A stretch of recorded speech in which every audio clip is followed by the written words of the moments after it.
Now, this may come off as more of a short summary of the previous chapters, but hey, it's in the book, so I figure it's important to go over. To start off, writers are crazy people, but in a good way.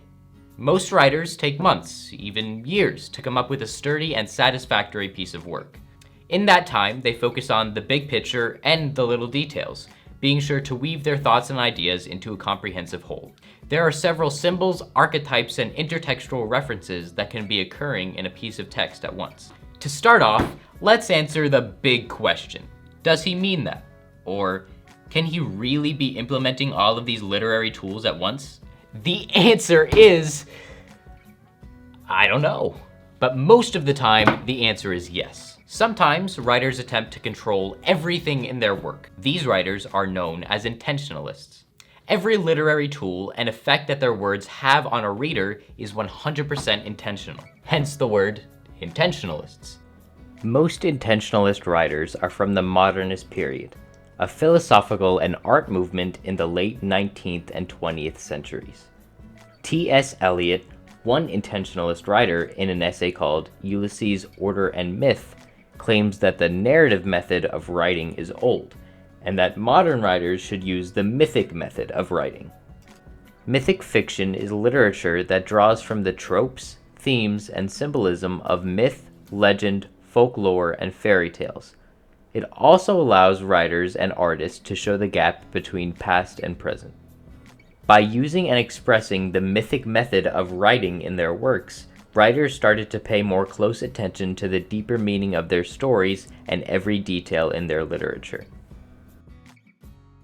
Foster's example of an intentionalist writer is William Faulkner. Faulkner, in Absalom, Absalom, uses complex symbolism and elaborately executes every aspect of his story. Faulkner uses stories and characters from the Bible, specifically David, and plot and characters from Greek mythology to tell his story. The novel is Faulkner's version of the tragedy of the returning soldiers from Troy and revenge and destruction on a mythic scale. Hold on, if you don't understand, that's okay. Here's my more simple example. This is the poem Ah Sunflower by intentionalist writer William Blake. Now, although the true meaning of this poem is up to some debate and opinion, many believe that the sunflower represents man bound to earth but longing for immortality and eternity. Either way, the sunflower stands for something different than a sunflower, more meaningful than just a sunflower. He uses symbolism and metaphors and other types of literary tools to help prove his point. Either way, every word and rhyme in this poem, however short it is intentional. Blake intentionally writes each and every word to convey the deeper meaning. Although this was more of a rudimentary example, intentionalist writers like Blake focus deeply on the meaning of their text. So how do we use this information to our advantage? When we read, we should take notice that most writers are also avid readers. Because of this, writers tend to take time and strong consideration into what they write. As a reader, we should attempt to absorb all of the information possible and find the clues left by the writer to understand the deeper meaning of the text. One way to understand literary works and their deeper meaning is to understand intertextuality.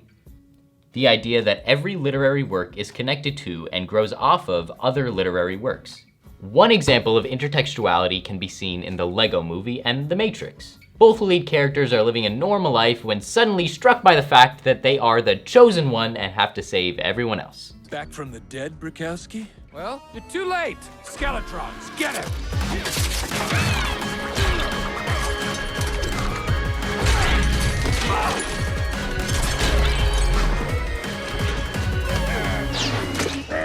Can't move!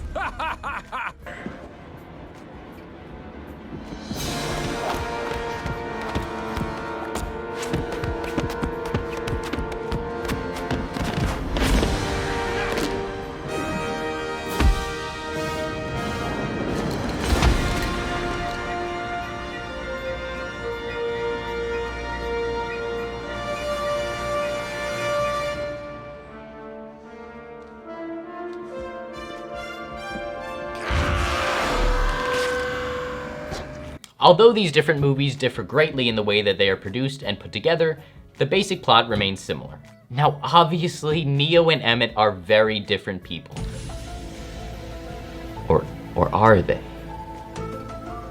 Understanding intertextuality allows you as a reader to connect the dots between literary works and better understand the intentions of a writer.